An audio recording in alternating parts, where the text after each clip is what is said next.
शिमला में एक लड़का रहता था, सूरी। सूरी के अब्बू की चाय की दुकान थी।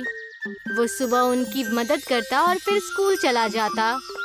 स्कूल में सूरी से कोई ठीक से बात नहीं करता था, क्योंकि वो चाय बनाने वाले का बेटा है।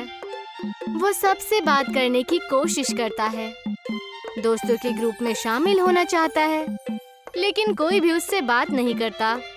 और अगर वो बात करने की कोशिश भी करता तो सारे लोग उसका मजाक उड़ाने लगते। हे, कोई मेरे साथ वीडियो गेम खेलेगा? हाँ, मैं खेलूंगा।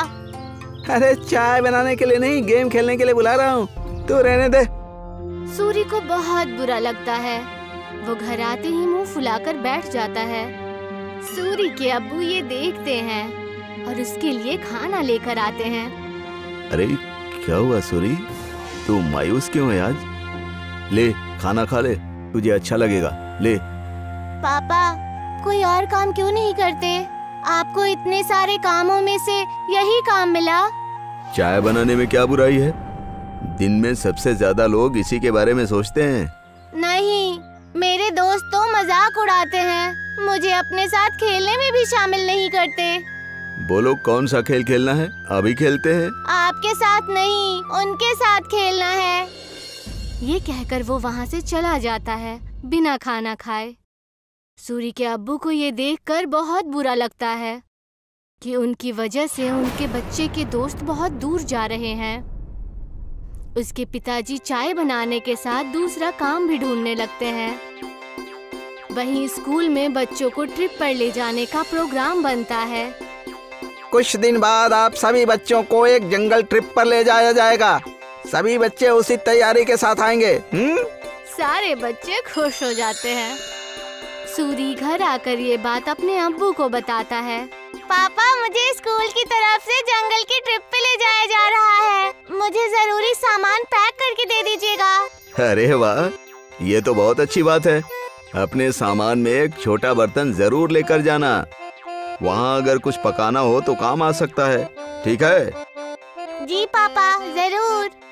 और हाँ, तुम्हें एक और बात बतानी थी। मैं नई नौकरी ढूंढ रहा हूँ। तुम्हें अब अपने दोस्तों के सामने शर्मिंदा नहीं होना पड़ेगा और वो तुमसे बात भी करेंगे। सच पापा? हाँ। सूरी खुशी से पिताजी के गले लग जाता है। कुछ दिन बाद उस जंगल ट्रिप पर जाने का दिन आ जाता है। सब उस जंगल में पहुंचने के बाद ट्रैकिंग शुरू कर देते हैं। मैं सबको 4 ग्रुप में बांटूंगा, जिसमें एक लीडर भी होगा। वो सब एक साथ में रहेंगे और अपना काम करेंगे। सब अपने लीडर की बात मानेंगे, समझ गए ना? सब अपना बैग लेकर ट्रैकिंग शुरू करते हैं। अरे किसको लीडर बना दिया है? इसको तो चाय के अलावा कुछ नहीं आता। सब हंसने लग जाते हैं। सूरी को बहुत बुरा लगता है। कुछ दूर चलने के बाद वो थक जाता है। चलो यहाँ रुक जाते हैं, थोड़ा खा पी भी लेते हैं। बाकी सभी मान जाते हैं और रुक जाते हैं। नहीं, हम नहीं रुक सकते। अगर हम रुके तो लेट हो जाएंगे और कुछ ही देर में अंधेरा भी होने वाला है। लो, लीडर बना दिया तो अब हम पे हुक्म चला रहा है। नहीं, हम नहीं चलेंगे। तुझे जाना हो तो जा। हम थोड़ा नाश्ता करने के बाद ही ट्रैकिंग शुरू करेंगे। तू जा। सूरी के मना करने के बाद भी वो वहीं रुकते हैं, लेकिन फिर भी सूरी उन्हें नहीं छोड़ता और उनके साथ वहीं रुक जाता है। कुछ ही देर में टीचर और बाकी के बच्चे आगे निकल जाते हैं और वो वहीं रह जाते हैं। थोड़ी देर आराम और नाश्ता करने के बाद वो अपने ट्रैकिंग शुरू करते हैं, लेकिन जल्द ही सूरज डूब जाता है और अंधेरा हो जाता है। अरे ये तो अंधेरा हो गया, अब तो रास्ता भी समझ में नहीं आ रहा। बाकी बच्चे भी डरने लग जाते हैं। कुछ ही वक्त में ऐसा मोड़ आ जाता है जहाँ से रास्ता पता करना मुश्किल हो जाता है और उन्हें वहीं ठहरना पड़ता है। अब तो मुझे भी रास्ता नहीं पता। मेरे ख्याल से हमें आवाज लगानी चाहिए। तुरंत ही वो चारों टीचर और अपने क्लास के विद्यार्थियों को आवाज लगाते हैं, लेकिन बात नहीं बनती। हाँ, टीचर, टीचर, अरे कोई हमें सुन रहा है? हम खो गए हैं, कोई है? सब चिल्लाते हैं लेकिन कोई भी जवाब नहीं आता। लगता है हम बहुत पीछे रह गए हैं। हमें आगे का रास्ता नहीं पता, इसीलिए हमें यहीं रुक जाना चाहिए। हो सकता है अगर आगे गए तो रास्ता भटक जाएं। नहीं, हमें कोशिश करनी चाहिए। क्या मालूम हम सही जगह पहुंच जाएं। रात बहुत हो चुकी है, जानवरों का भी डर है। टीचर थोड़ी देर में हमें खोजते हुए आ ही जाएंगे। हमें यहीं रुकना चाहिए। सबको उसकी बात ठीक लगती है और वो लोग वहीं रुक जाते हैं। कुछ ही देर में रात हो जाती है और तेज ठंडी हवा बहने लगती है और उनके पास बचा खाना भी खत्म होने लगता है। हाँ, अब तो हमारा खाना भी खत्म हो जाएगा और पानी भी खत्म हो जाएगा। अब भी कहता हूँ मैं, हमें चलना चाहिए। अरे लेकिन जाएंगे कहाँ? रास्ता तो बंद है। मुझे तो बहुत डर लग रहा है, कहीं कोई जानवर ना हमें खा जाए। मुझे तो बहुत ठंड भी लग रही है। हाँ मुझे भी। मैं आग जलाता हूँ और सब लोग आग जलाते हैं। कुछ देर जलने के बाद आग कम होने लगती है। हम क्या करेंगे, इतनी ठंड है, आग भी खत्म हो रही है।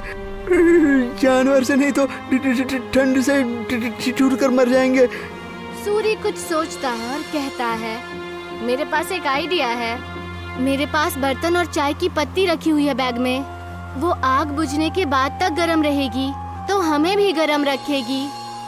सूरी तुरंत वो बर्तन निकालता है और सब उसे अपना पानी दे देते हैं, लेकिन फिर भी पानी कम पड़ता है। वहीं पास में जमीन पर बर्फ पड़ी होती है।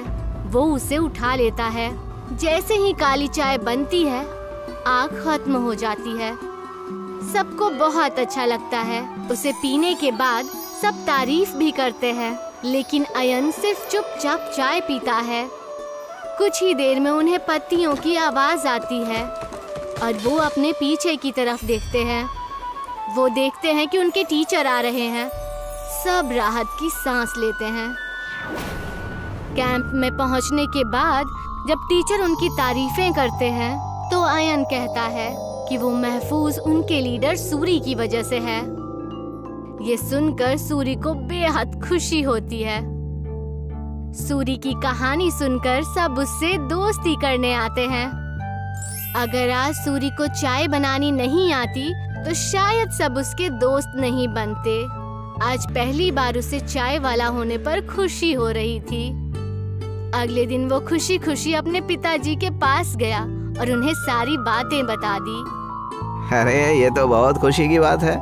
एक बात तो मेरे पास भी है, मैंने अच्छी नौकरी ढूंढ ली है। सूरी ये सुनकर हैरान और उदास हो जाता है।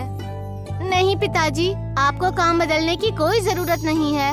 आप जो भी काम करते हैं वो अच्छा ही होता है और कोई भी काम छोटा या बड़ा नहीं होता। ये मुझे अब समझ आ गया है। सूरी के पिता ये सुनकर खुश हो जाते हैं और अगले दिन वो खुशी खुशी अपने दुकान में अपने अब्बू की मदद करने लगा। और जैसे ही वो स्कूल पहुंचा तो सब उससे मिलकर उससे बातें करने लगे और उसके साथ खेलने लगे।